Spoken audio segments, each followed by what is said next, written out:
Hola amigos, ahora toca un vídeo teórico. Después de los prácticos sobre los platos de tornillos, vuelvo a lo de las formas. Recuerdan que estuvimos hablando un poco de esto, ¿no?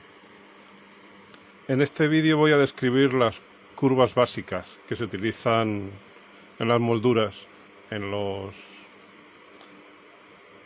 trabajos de torno. Vienen desde el estudio de las columnas de los órdenes clásicos, si recuerdan, de la arquitectura del jónico, el dórico, que nos hacían estudiar en la escuela de las columnas. Pues eso que se nos ha olvidado lo refrescaremos, porque es la base de después todo lo que se hace, y no tanto en decorativo como en jarrones y ese tipo de piezas, pero sobre todo en balaustradas, columnas y ese tipo de trabajos, pues seguimos con las mismas recetas, ¿no? Entonces se trata de, vamos a ver qué ingredientes tenían esas recetas, ¿no? Lo primero es qué ingredientes hay, qué tipo de curva. Entonces se las voy a... Luego pondré una foto en los comentarios y dibujos, y seguiremos trabajando el tema, ¿no? Lo verán, pero ahora para ir explicando pues aprovecho y lo dibujo. Las molduras, los tipos de curvas, ¿no? Que hay curvas convexas, cóncavas, combinadas. Primero las separamos en familias, depende de donde estén. Si están arriba se llaman de coronación, si están abajo se llaman de base. En medio puede ser de unión o de separación, ¿de acuerdo? Por lo tanto, las voy a poner, pero hablando de qué tipos son. De coronación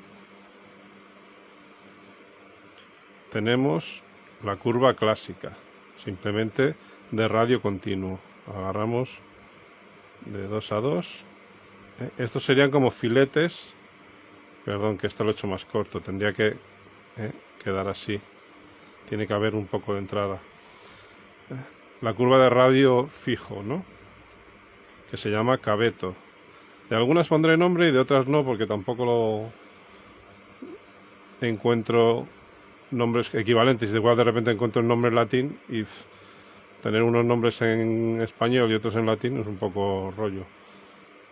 Pero bueno, esta de coronación se trata de una línea recta y una pequeña curvita. Como ven, hace como una corona, ¿no? También la llaman con G, pero no sé de dónde viene ese con G. Bueno, seguimos. La cima es una doble curva, Esta hasta aquí tiene este radio, desde aquí tiene este radio, ¿no?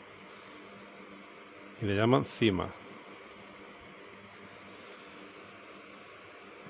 Luego vamos a hablar de las de soporte, que es diferente, siguen estando arriba, pero las tratan diferentes de las de coronación. Ya ahora verán por qué. Ya les digo que luego habrá un dibujo. Bueno, cuando vean el vídeo, el dibujo estará en comentarios.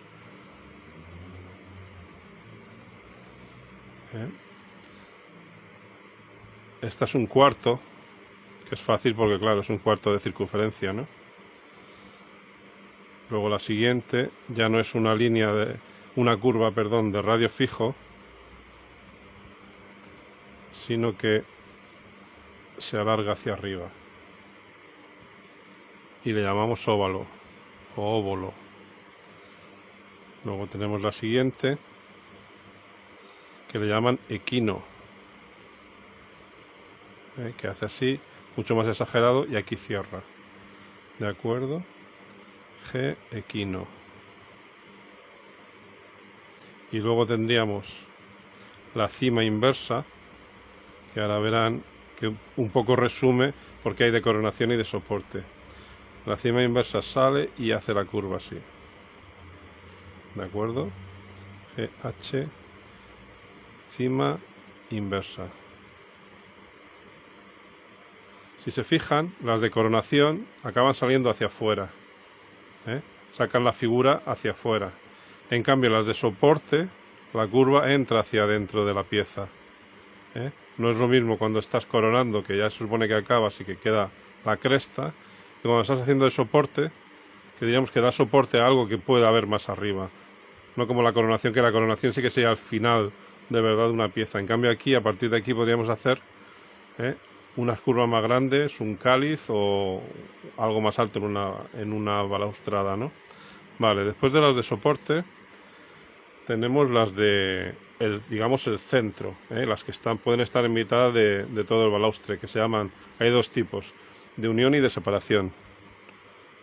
Tampoco es que sea muy obvio, pero bueno.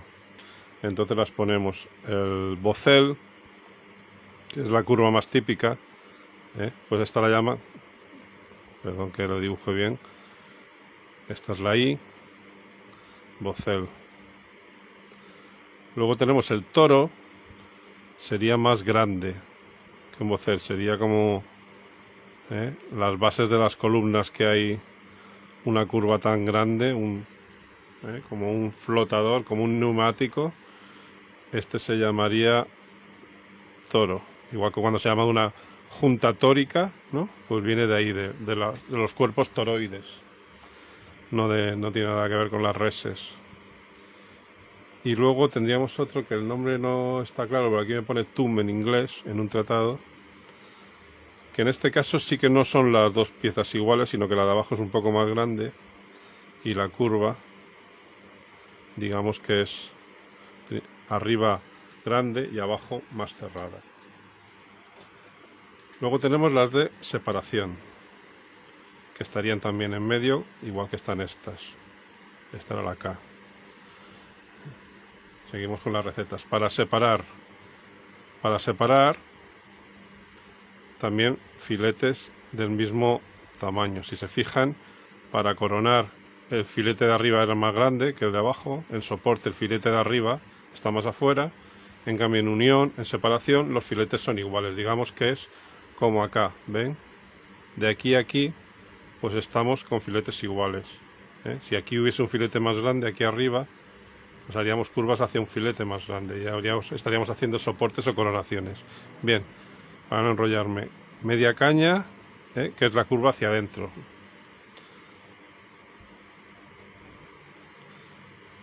Media caña.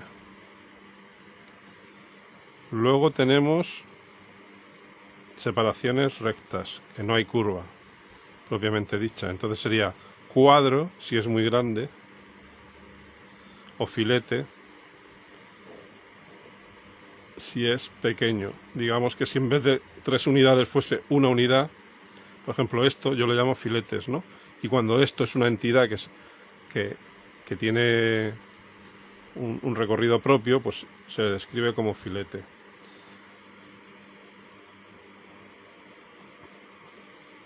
Luego tenemos, esto es más grande, tendría que ser entre 2, el filete redondo, que sería como el bocel, pero más pequeño. Digamos que es un bocel de una unidad. Los boceles pueden ser de 2 unidades, luego os hablaré de lo de las unidades. En columnas, por ejemplo, en todos los órdenes clásicos, agarran el ancho de la columna y eso son 2 medidas, y el radio es una medida. Esa medida, depende del orden, se divide en 12 o en 18 subunidades, ¿de acuerdo? Y cuando nos describen un orden clásico, una columna, la base de una columna, pues dicen, esto tiene 2 subunidades, esto 4, esto 2, y todo junto, cuando hacen 12 están haciendo justo el ancho del radio de la columna. Bueno, como les decía, bocel es si es más grande, y si es de, aquí es que me he equivocado dibujando porque me he liado con esos cuadros, perdonen. Este es así, y si es pequeñito, de acuerdo, de 1, que sería como un filete pero redondo. Luego tenemos el siguiente, que es la escota o escocia, porque unos tratados le ponen Escocia y en otros se pone escota, que es curva pequeña, curva grande. Eso se utiliza mucho en el jónico, en la base de las columnas, era su rasgo distintivo. O Escocia o escota. Es una separación, pero que crece más de abajo. No sé si aquí hice alguna cuando estaba haciendo, la intención era que sí, que esta sería una invertida. Aquí la curva era más pequeña y aquí era más grande, ¿no? Bien, y luego tenemos de base. De base son casi las mismas recetas de coronación y soporte, pero boca abajo, obviamente, para bases más anchas. Tenemos la moldura de arriba, el filete de arriba pequeño, el filete de abajo más grande. Hacemos un caveto. ¿Qué es un caveto? Una curva normal que va de pequeño a grande. También se llama nacela, según algunos tratados. Nacela. Luego este, que no me acuerdo cómo se llama, luego lo pondré, que baja recto, sería el B, pero boca abajo. Q. Hacemos una bajada recta y al final la curva.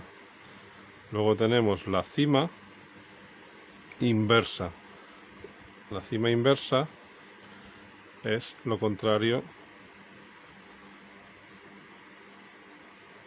de la cima de coronación, ¿no? Es la cima de base, sería la que más se utiliza.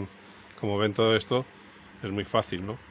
Es como la parte que más ha quedado, porque esto no coronamos tanto, no hacemos tantas cosas, igual candelabros, pero para hacer bases tanto de jarrones y de piezas así, sí que se utilizan estas recetas, ¿no? Estas curvas.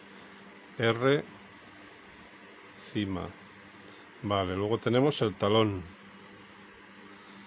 El talón también, como todo el resto de compañeros, va de pequeño a grande y hace así.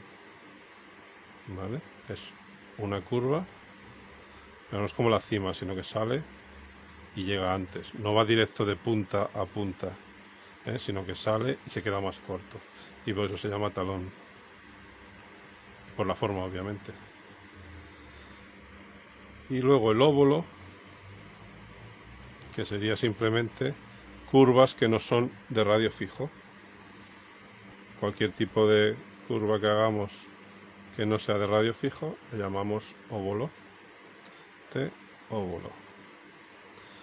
Bien, estas son las curvas básicas. Con ellas luego montamos todo un arsenal de formas, aunque unas sean exageradas, como la gota esta, ¿no? O toda esta curva, en el fondo no deja de ser una cima porque tiene una convexidad y una concavidad, ¿no? Pero se utiliza la fórmula muy repetida para hacer todos los balaustres, ¿no? Y la podemos utilizar también pues para pies de vasos, para pies de jarrones, etcétera. Bien, hasta aquí para no enrollarme más, y luego pasaremos a jarrones, cerámica por una parte y a arquitectura, columnas, balaustres por otra. A ver si les gusta. Muchas gracias.